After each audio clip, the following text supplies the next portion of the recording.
Hey guys, Abel here, and in this episode I'm talking to Lawrence Neal, who hosts a really cool podcast at 15-Minute Corporate Warrior. His podcast is mainly dedicated to high-intensity training, but he also interviewed some people outside of the high-intensity training realms, such as Menno Henselmans, Børge Fagerli, or Brett Schoenfeld.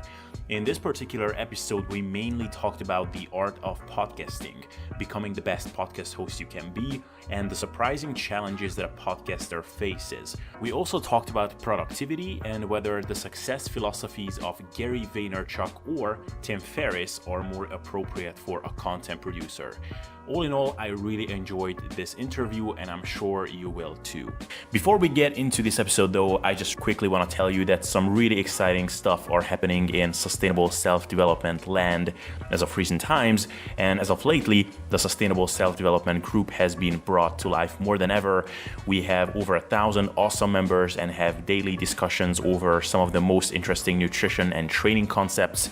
Also, the Norwegian mastermind himself, Børge Fagerli, has gotten on board not long ago, and he's spreading his knowledge there too. And as of late, we've been doing these really awesome Q&A sessions with Børge in the group where we answer some of the best nutrition and training questions that have come in the group. So if you have not done so already, then be sure to go to facebook.com/sustainable self-development and join the group. Also, you might want to know that Børge and I are currently working on a really epic training template, which will allow you to get, in our estimation, the best possible training stimulus without having to spend endless hours in the gym and pounding yourself with a bajillion sets every week and burning yourself out. And if this is something that sounds interesting to you, then head over to sustainableselfdevelopment.com and you can claim a 20% discount on this upcoming training template. All right, that's enough of the shameless plugging for now. And with that, let's get into the episode. All right, everybody, thank you for tuning in. Today, I'm really glad to chat with Lawrence Neal. I hope I pronounced your name right. That's right, Abel, and it's a pleasure to be here. Yeah, for me too. And I'm glad to talk to you because you have a podcast that I've been really enjoying lately, and you interviewed some of the people that I really look up to in the field.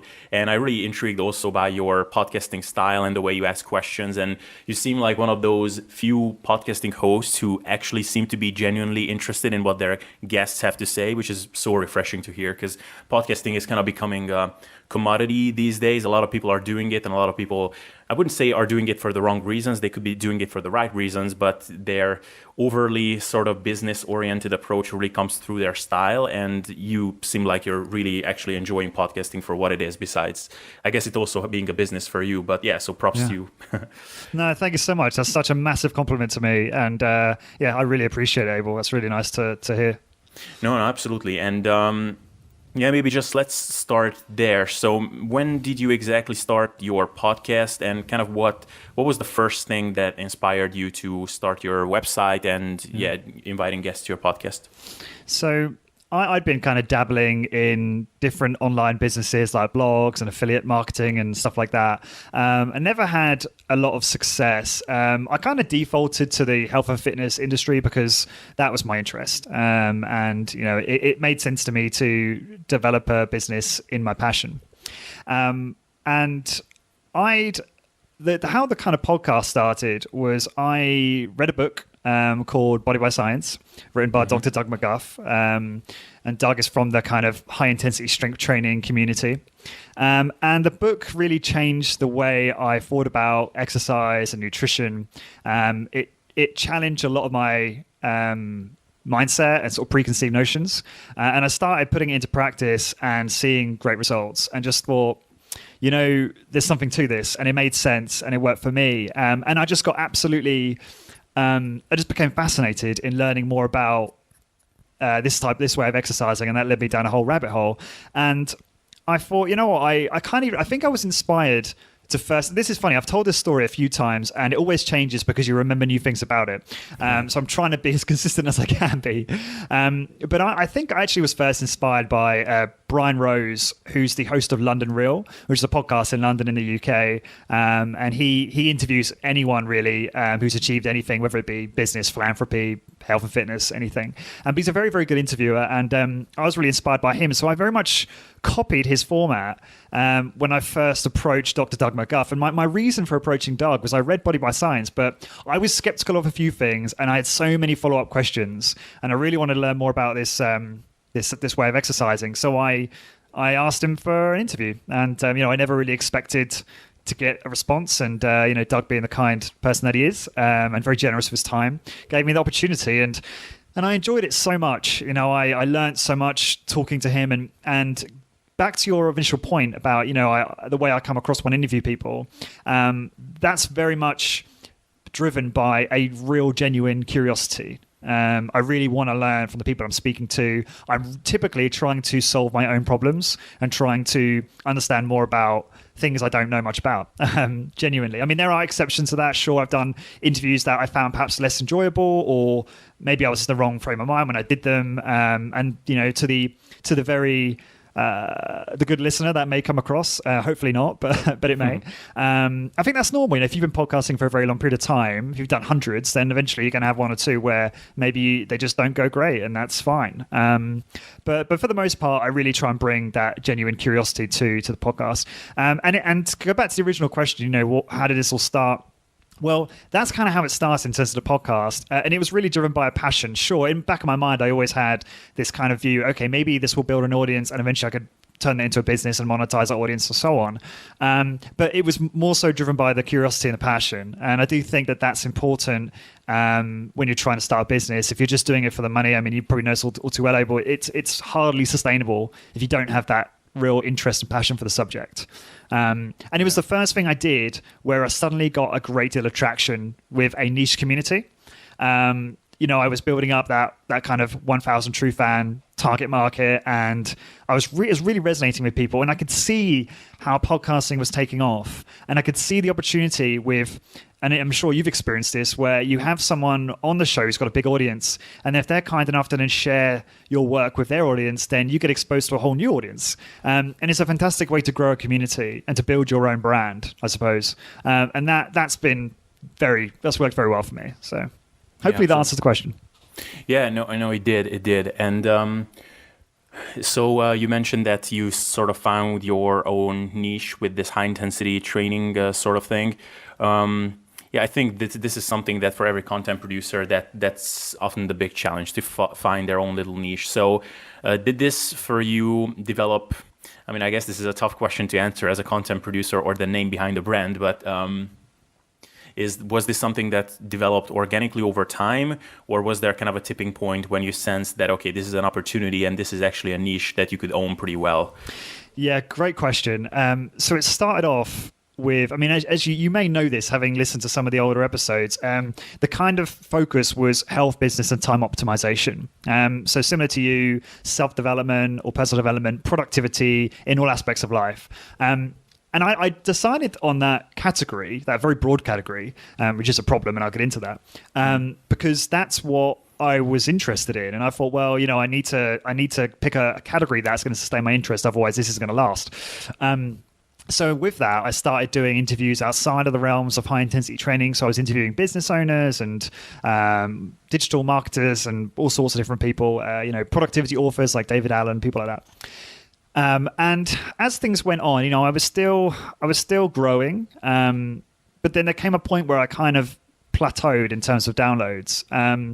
And I thought to myself, I was doing a lot of reading at the time. I was reading things like Blue Ocean Strategy and 22 Immutable Laws of Marketing. And there's a chapter in there called Law of Category. It's very interesting. Yeah. And I kind of decided, I've got I've got an audience here that I've created who are very, very passionate about high intensity training. Either they're fanatical about that way of exercising and they love the efficiency of it and just hacking health in general, or optimizing it. And then there are also the entrepreneurs who have businesses that just focus on strength training or high intensity training. They have studios and there's no content provider out there who's serving them, who's showing them how to grow their business. And I have a passion for business and a passion for health and fitness. So I was kind of fusing those together without really realizing it.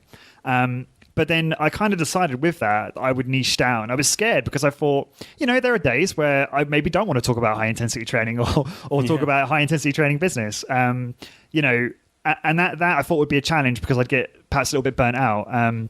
But I now having focused on that fully, and as I alluded to before we started recording, opening up services within that and other forms of content, I'm actually really, really enjoying it because I'm starting to develop more and more of a passion for understanding my customer, who is really mainly the aspiring or the existing high intensity training business owner, and then serving them. And I really believe that I've done a fairly good job in terms of creating a new category. And the new category is a podcast and content that helps high intensity strength training business owners. Because you think about it, how many podcasts out there, and Abel, I'm not throwing you in the mix when I'm saying this, or other content that just serves fitness enthusiasts or fitness businesses. And I felt like I would get lost in that kind of generalization. But also, if you think about it, who am I competing with when doing doing content under the health, business and time optimization? I'm competing with anyone who's doing anything on productivity. And obviously the leader in that we all know is Tim Ferriss, right? Yeah. He coined lifestyle design. He's very much the go-to in that topic, I feel. And I was like, I can't compete against Tim Ferriss. So that's another reason why I niche down. And it doesn't, and fast forward to now, it hasn't necessarily resulted in a lot of growth. I mean, the podcast is still growing, and it currently gets in the region of 15 to 20,000 downloads per month, or about 2,000 to 3,000 downloads per episode now.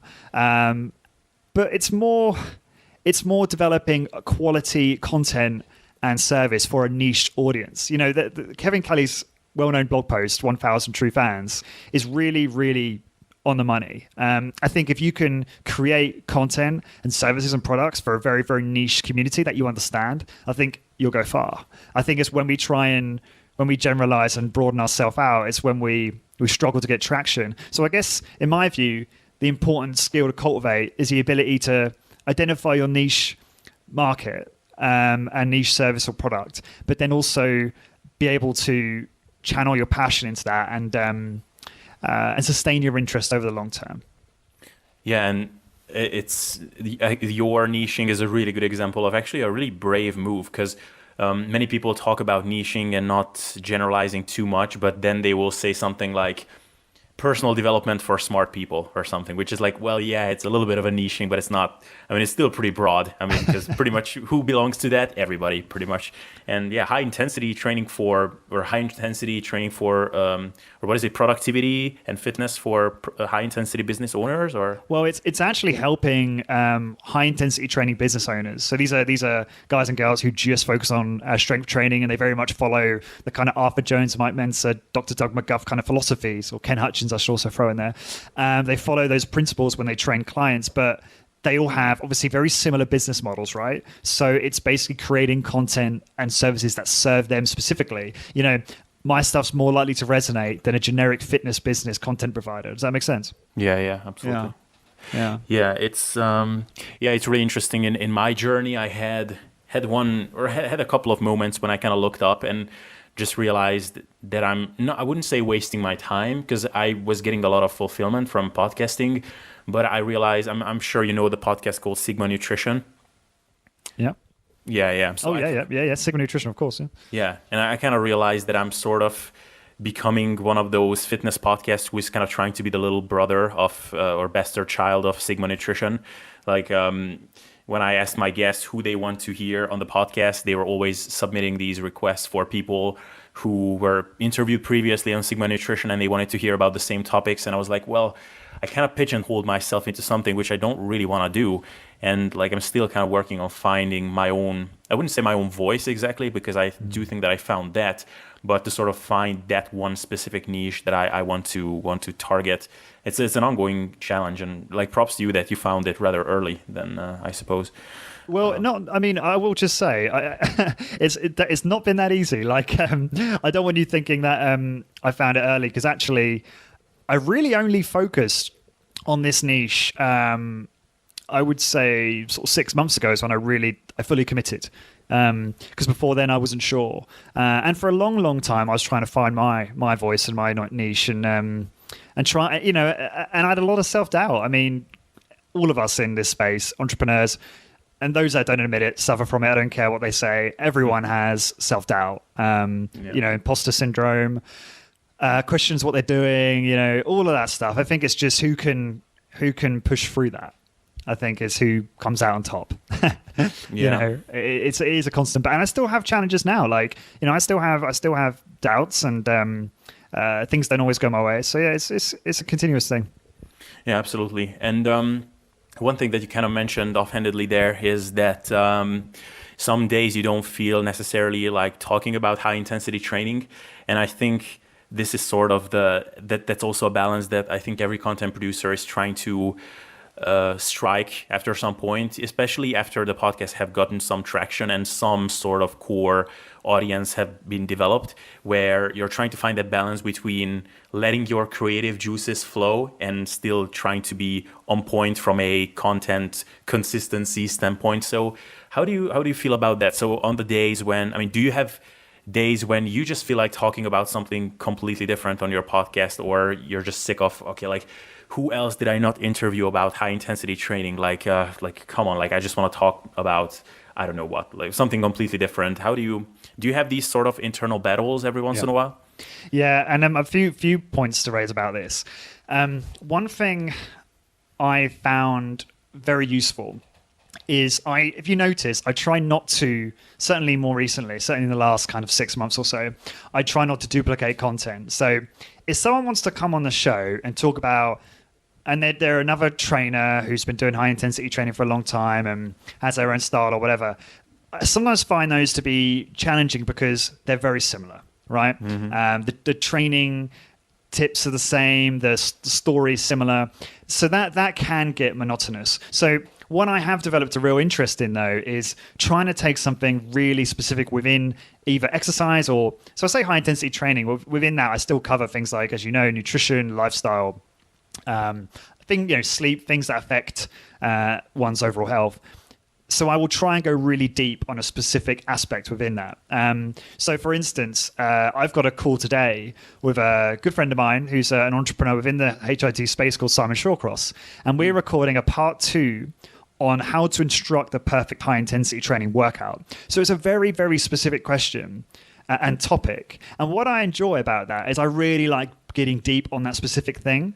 And then what gives me a lot of fulfillment is the fact that I know I've covered it from every angle, so that when one of my members or clients or listeners hears that, they're going to get a lot out of it. So I get more fulfillment now out of knowing that I'm adding a lot of value to the listener, even if it's a subject I might not be hugely curious about. There are times where those intersect, and that's obviously the sweet spot, where I'm really curious about something for my own interest, but it also happens to be something that my listeners are really interested in too. But yeah, just in terms of, so it's the same for business. Like if I was interviewing someone yesterday, and we were talking about pricing, and it was cool because I could dig into pricing in a high intensity training business context, because I have a member who has a challenge right now where they're charging too low. They need to increase their prices. They have a lot of clients, but their per session rate is really low.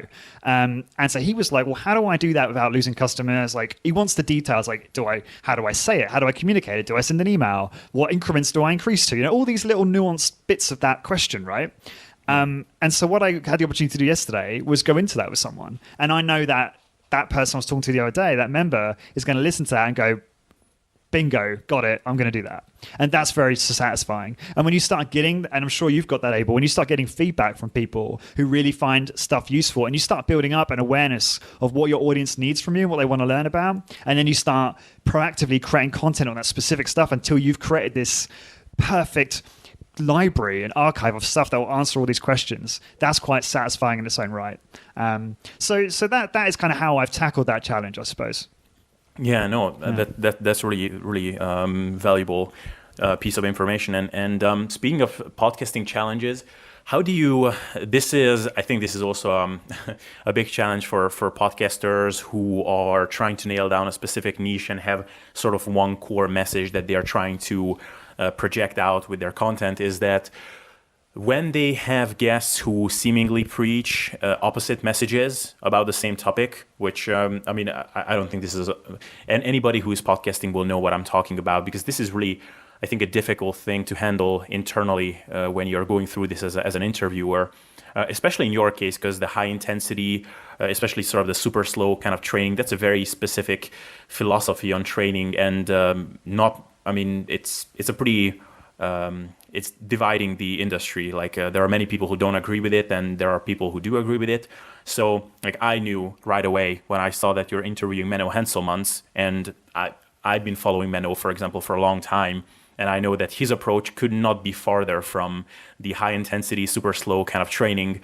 So when you're hearing someone like that saying things that don't really go in accordance with what some of your other guests are saying on the topic or what you're talking about in your podcast, how do you kind of handle that? Like, what's your internal dialogue during an interview like that? Well, it's like I'm on a quest to reconcile it then, right? Yeah. Because if Menno, who I respect, enormously, and obviously is a great physique and helped many, many people, if he disagrees with, if what he's saying fundamentally disagrees with what Doug says, or what Drew Bay is saying, who are high intensity training advocates, then how do I reconcile that? How do I better understand why there's a big delta, like why they disagree? So then for me, I just really try to suspend any disagreement, or I try to just ask better questions to just develop an understanding. Because if my ego gets in the way, or my cognitive bias gets in the way, then I can't make it a productive interview. And I know that my listeners really like it when they hear a counter view, because they want to hear the other side, right? Because they're open-minded and they want to be challenged. And that's healthy, I think, to be like that. I think you have to be a little bit careful. And this reminds me of something you said before we were recording, which is, if you're constantly challenging your own beliefs, it can almost paralyze you, because then you don't know what to believe. So you kind of have to have faith and believe in yourself a little bit, and just execute, experiment, test on yourself. I mean, you've done a lot of self-experimentation, so I'm sure you're very good at that. I'm not too bad at it, but I'm not perfect. So yeah, it's don't get me wrong, I've had my challenges. I've had instances in a podcast where I'm like, a good example is Andy Galpin. Andy Galpin is a PhD. I believe his focus is on muscle fiber, and he's an intelligent guy, and very, quite well known. Was on Joe Rogan's podcast as well within the last 12 months.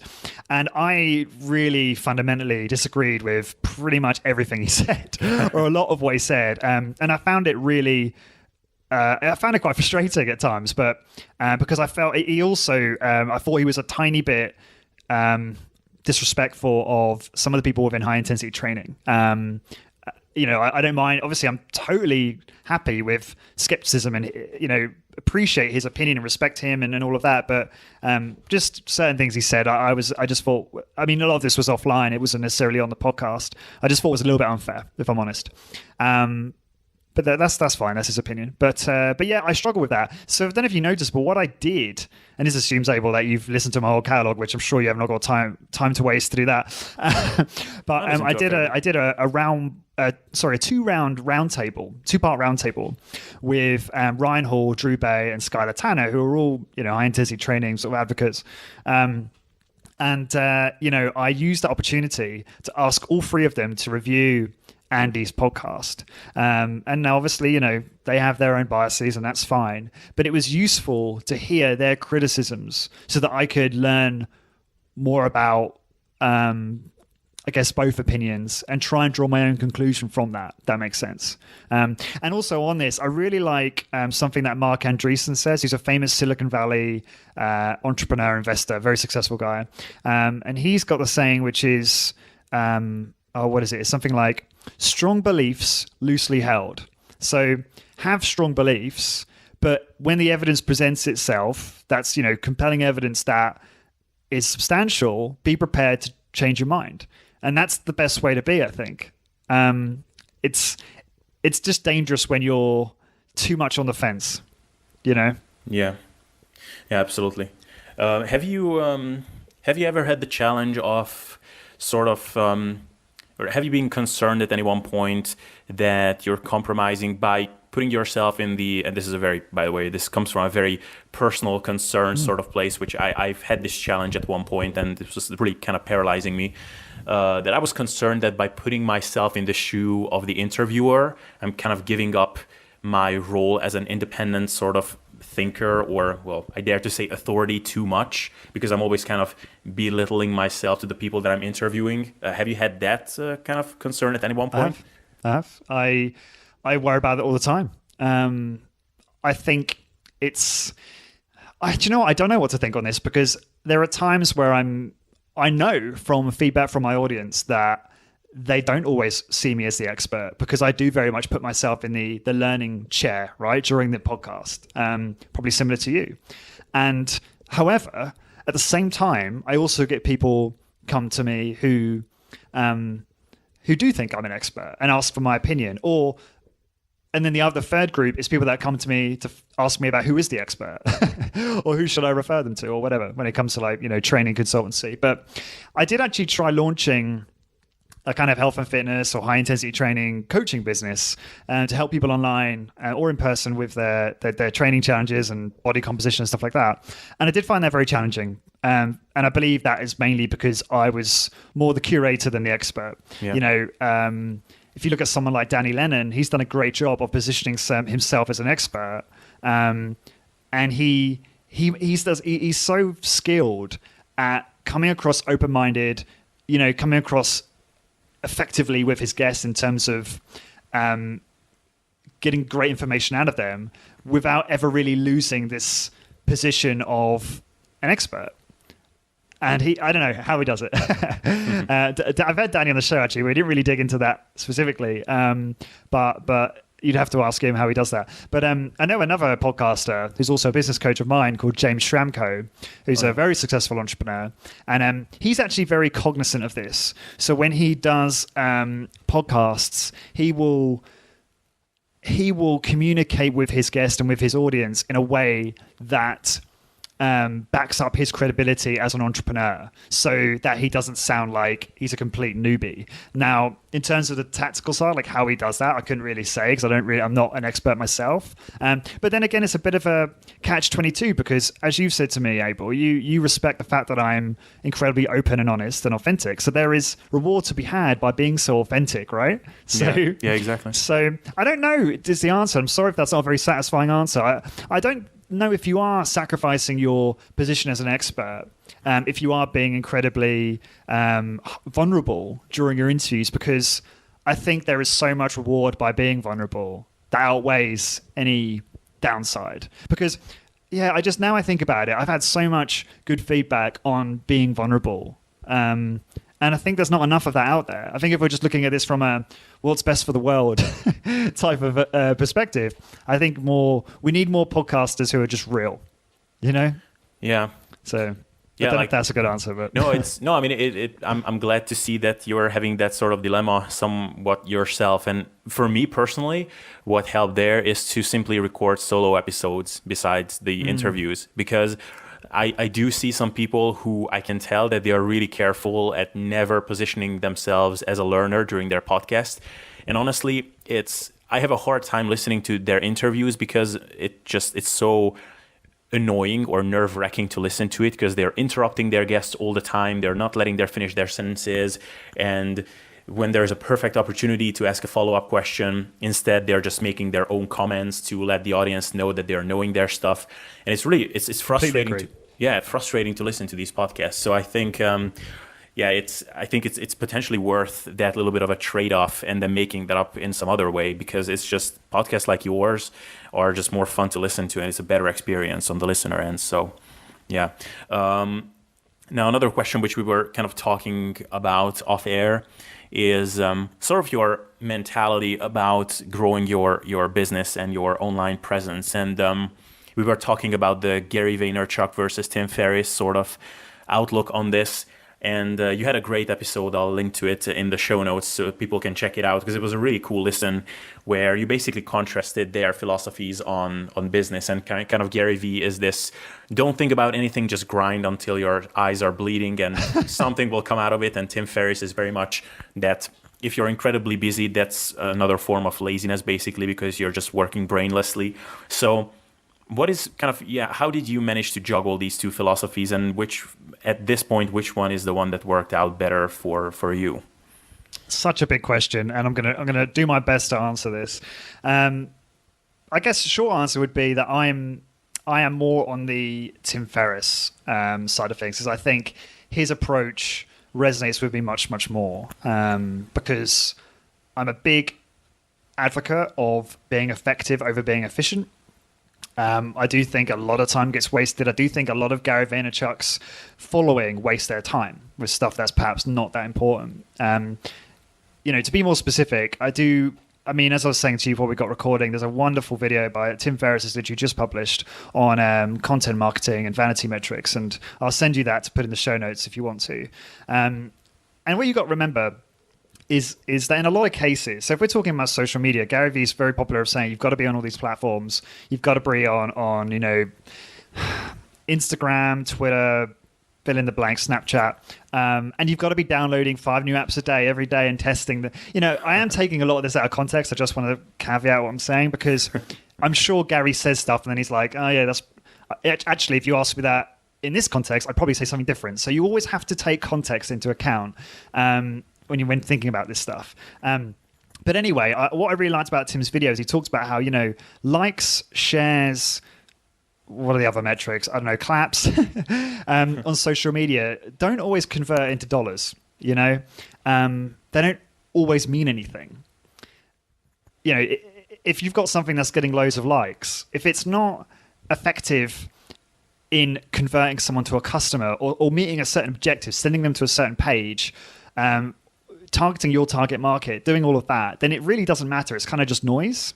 But because society's perception is that these vanity metrics are so important and so highly valued, it's easy to get confused and seduced by all of that. So that's where I have an issue with this whole huge focus on trying to be on all of the different social media platforms. That doesn't mean that social media is not effective. Of course it is. Facebook right now, in terms of paid advertising on Facebook, it's incredibly underpriced, as Gary would say, and great return on investment if you get it right. He's absolutely dead on, I think, when he talks about how right now Facebook advertising is so underpriced, and in a couple of years it's not going to be the same, and you're going to wish you did take advantage of this opportunity. I think he might be right on that. But I think you just have to be very focused and deliberate about your actions, and if you're doing this stuff without actually having a clear objective in mind for your business or whatever it is you're trying to do, then you shouldn't be doing any of it. You shouldn't be doing any of the tactical stuff until you've figured out your objectives. And I just think Gary Vaynerchuk's approach, the thing is, he might not even disagree with what I just said. He might agree with that, but because his content is so ubiquitous and he focuses so much on hustle and grind and being on social, people can miss that, and then they just focus on the work and just being on these platforms for the sake of it. Yeah. And that can be quite damaging, I think, and counterproductive. So that's kind of why Tim's approach resonates with me more in terms of being very deliberate with my behavior and my activity. I've lost my. I had something else I was going to say. It might come back to me, but that's what I'd say about it to this point. Yeah, no, I threw a huge question on you, and this pretty much is. There's a reason why a separate podcast episode on this just alone. I kind of feel like Gary's approach, I think, it's almost like a type of resource that is good to revisit every once in a while to give yourself kind of a kick in the butt. I think it's not. I always kind of find myself subscribing and then unsubscribing from his channel every 2 months because it can be very inspiring. Sometimes I just get so overwhelmed and paralysis by analysis kind of thing. I just don't know what to do. Or at least last time I had this was a couple of months ago, and then go ahead and listen to some Gary speech with some inspirational music under that is kind of a nice wake-up call.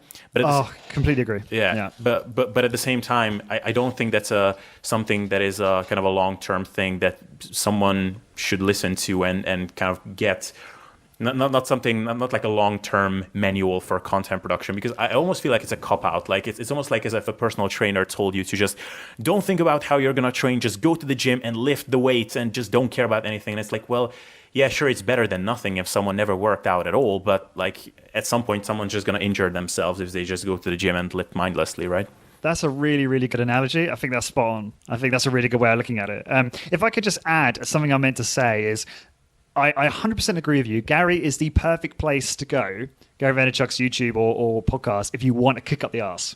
If you're feeling a little bit demotivated, he is unbelievably infectious and such a happy, grateful guy that he can be really effective. And he makes me want to take on the world, when I listen to him. However, to your point, I have to switch off from him every now and again. And I have to do that with lots of different gurus. And I think there is a huge problem. And this is something I've actually heard. This is ironic. I've heard this ironically from different gurus myself. Is you really have to find your guru. I hate the word guru, but it's the first thing that comes to mind. You have to find your guru, the person who resonates with you, and then really go deep with their work, as opposed to going high touch and broadly, Yeah. Because otherwise, you do get all these conflicting messages. And if you're an entrepreneur, that can be really, really paralyzing. It's slightly different if you're like a scientist. Like if you're a scientist or a researcher, let's take exercise, for example, and you want to learn what's the most effective protocol, it actually might serve you in a way to look at Brad Schoenfeld's work and then read Dr. Doug McGuff's books and, try and reconcile these two approaches. That might actually be a worthwhile pursuit. But I think when it comes to entrepreneurship, I think it's more productive to have maybe one or two people that you follow. I mean, just for example, I recently invested in coaching with James Schramko, who I mentioned earlier, who's an Australian entrepreneur. And he's got a membership called Super Fast Business, and I owe James a lot. I've got a lot of value out of being a member of that, and it's helped me build my own membership and run that and grow that. And it's probably been one of my most successful businesses today, if not the most successful business I've started.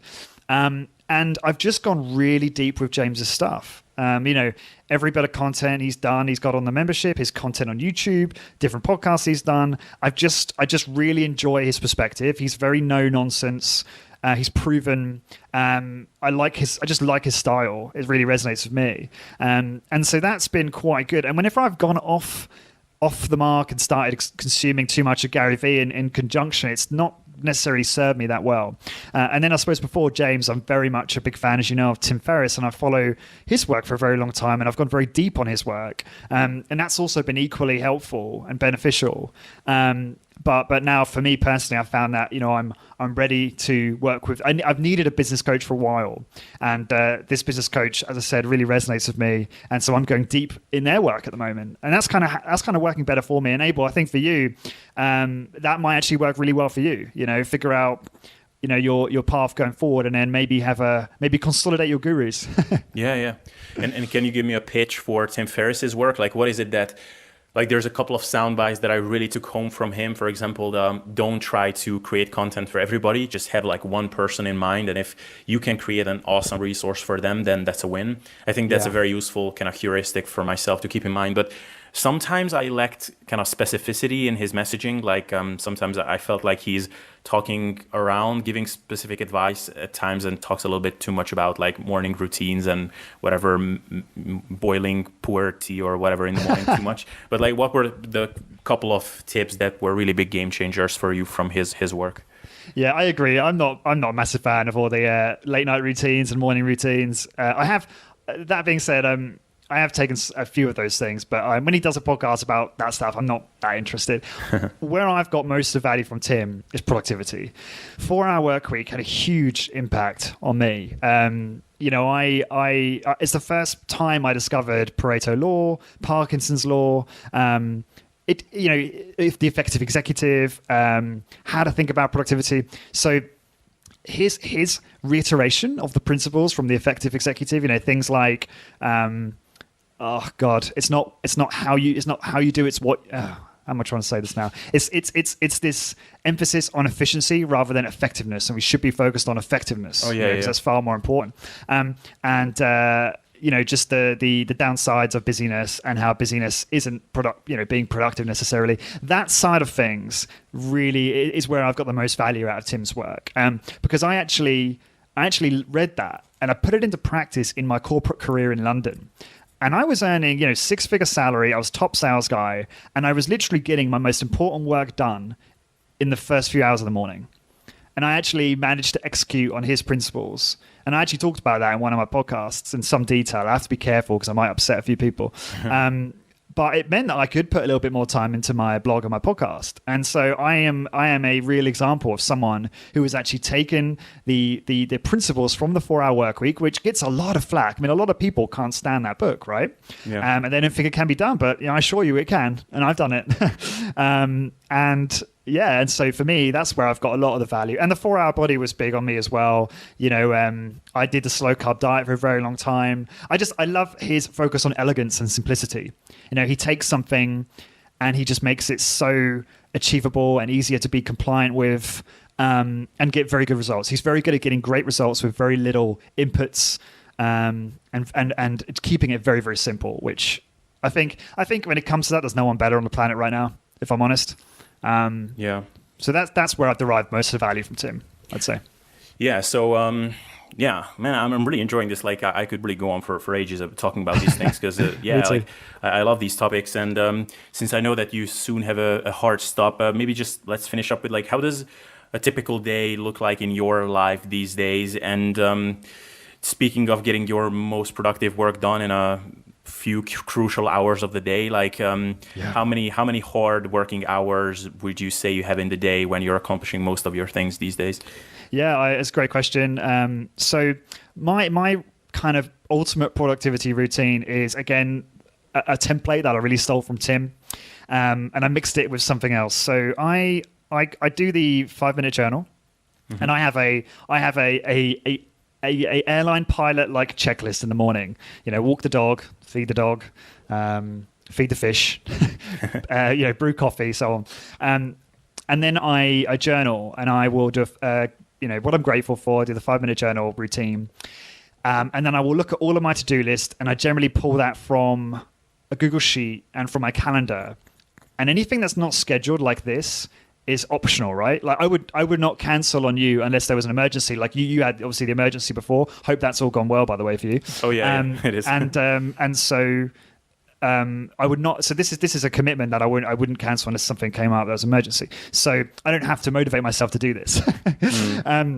And obviously it's a great opportunity for me too, and I appreciate it. But I will make a list of all the things that don't fall under that, right? So all the things that I want to do. And that's normally like 10 things. And then I will ask myself 2 questions. I will ask myself, if this is done, will it make everything else easier to knock off later? Or if done, does this make everything else irrelevant or unimportant? So you probably know I stole that directly from Tim. Yeah. And I'll ask that for all of them, write yes or no next to each one. And there'll be 2 yeses or 2 nos or yes, no, or whatever. And then I will just pick one that's had 2 yeses, and I'll block out 2 hours, and I just get to work. And that's it. And then I literally have done that for the last year, and the progress I've made based on doing that has been great. And then I do the kind of maker manager schedule. So there's a famous essay called the maker manager schedule or something like that, where you focus on your creative, the work that requires the most brain power first thing in the morning. And then your admin, your management stuff in the afternoon. So your email, follow up, I don't know, phone calls, stuff like that. And then what I've done more recently is I've started blocking out parts of my day or parts of my week to focus on certain activities. So I've identified what I need to do to serve my members in my membership. That is, at the end of the day, my main source of revenue, and therefore kind of my most important part of my little business world. So just to give you put a bit more color on that, I always tend to preserve the mornings for whatever needs to be done, whatever's highest on the list in terms of the creative stuff. And then the rest of the afternoons are often blocked out for other things. So today would normally be guest podcasts like this one, and also calls for content creation for the podcast and calls with potential new clients. So these are people that are considering becoming members. I currently do like half an hour phone call with them to understand their business and see if they're interested in coming on the membership. And then I also have that same block of time for actually recording content for the membership, which is exclusive. And on Wednesday afternoons, I block out time for publishing and marketing new podcasts. What else is there? Oh yeah, and I have a spot every afternoon, which I just call membership service, which is just time I go through all my members and all of their goals, and I try and make sure that I'm on task to help serve all of their different objectives. So yeah, I mean, and the rest of the calendar is really saved for, as I said just now, the morning for the high impact creative stuff, and then the afternoon for the admin. Aside from those blocks. So that's kind of how I manage my time at the moment. I do try and finish up around 6 p.m. So I do try and make time for obviously my relationship and for fun. But I am the type of person, if I don't schedule fun, it won't happen.